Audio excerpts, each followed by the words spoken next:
once I've installed Windows 10, there are a number of things I have to do. As a matter of fact, a surprising number of them. Let's take a look at what some of them are. First of all, I need to activate the thing. I will use a 25-digit code. Now, there are some exceptions to when I need that, and we're going to look at licensing later on to explain that a little bit more. But most typically, you'll need this 25-digit code that comes with the copy of Windows that you either downloaded or purchased, and you'll need to put that code in order to activate your system. You'll also have to be connected to the Microsoft servers online in order to do that. Or you could call Microsoft and do it that way, but they need to get their information into their server. Microsoft will then take some information from your computer, which it puts in the form of a hash. If you're not familiar with a hash, that's okay. It's simply a number that is like a fingerprint of your computer.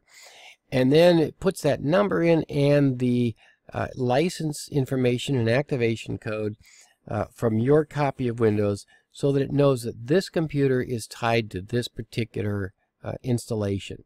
And that way you can't reuse it on another computer.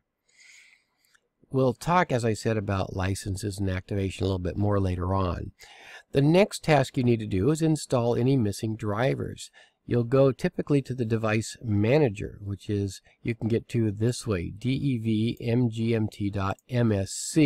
Okay? So we'll just type that into here, or actually I'll paste it in this case into here.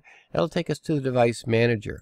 And as you look through here, any of these things that is out like this, and then so it's expanded, and then you see a little yellow icon over this icon here. That is missing a driver, and you need to go out and find drivers for it. Many drivers are specific to a 64-bit or a 32-bit version of Windows. Some are specific to Windows 10 versus, say, Windows 8 or Windows 7.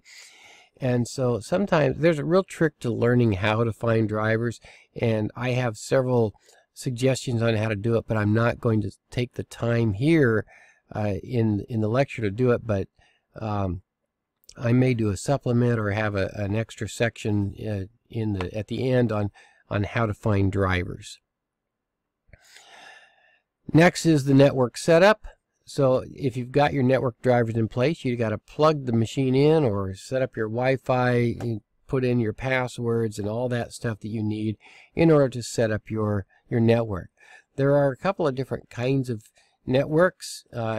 You can be on a work group or on a domain, and let me show you a little bit more about that. I'm just going to right click down here on my network icon and say open network settings and go to, whoops, not change adapter. That's not what I wanted to do. Let's try that again. I'm going to open File Explorer, right click on this PC and go to Properties. That's what I wanted to do. I'll click Change Settings, and then when this guy pops up, I'll click Change again.